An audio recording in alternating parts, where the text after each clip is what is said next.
नमस्कार मैत्रिणींनो, आज आपण थंडीतील अतिशय पौष्टिक लाडू बनवूया. खारीक खोबरे आणि डिंकाचे लाडू.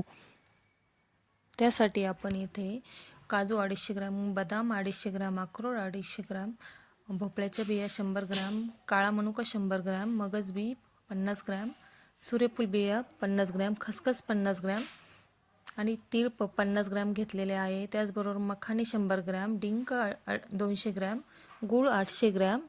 येथे खारीक खोबरे प्रत्येकी 1-1 किलो आपण पावडर करून घेतलेले आहे आणि गहू आणि डाळ भाजून दळून घेतलेले आहे. त्याचबरोबर येथे 300 ग्राम मेथी दळून रात्रभर तेलामध्ये भिजत ठेवलेले आहे. यामुळे लाडू कडू होत नाही अजिबात. तर त्यासाठी येथे आपण एक भाजून घेऊया. सर्वप्रथम आपण तीळ येथे भाजून घेऊया. त्यानंतर खसखस भाजून घेऊया. या कढईमध्ये थोडे तेल घेऊन इथे आपण बदाम थोडेसे तळून घेऊया.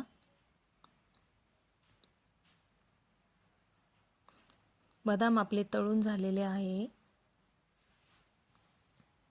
याच तेलात आपण काजू तळून घेऊया. मंद आचेवर व्यवस्थित तळून घेतलेले आहे. त्याचबरोबर अक्रोड आपण येथे तळून घेऊया. अक्रोडही आपले तळून झाले आहे. त्याचबरोबर भोपळ्याच्या बिया येथे आपण भाजून घेऊया. मगज बी भाजून घेऊया. त्याचप्रमाणे सूर्यफूल बिया येथे आपण तळून घेत आहे. काळा मनुका आपण थोडासा रोस्ट करून घेऊया.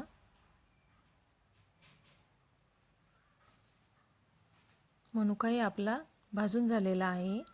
त्याचबरोबर आपण मखाना येथे थोडासा रोस्ट करून घेऊया. येथे तेल गरम करून आपण डिंक तळून घेऊया.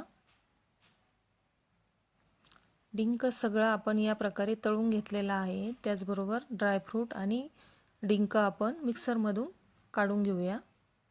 थोडंसं जाडसर ठेवूया. जसं आपल्याला हवं आहे तसं आपण ठेवूया.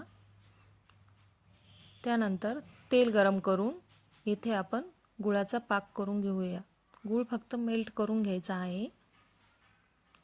इथे आपण जवळजवळ 800 ग्रॅम तेल यूज केला आहे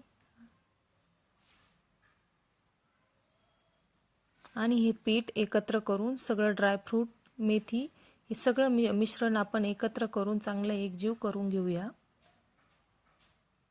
अशा प्रकारे आपण लाडू बनवून घेऊया. सगळे लाडू इथे याप्रमाणे तयार होतील. ही रेसिपी तुम्हाला कशी वाटली नक्कीच कळवा. थँक्यू.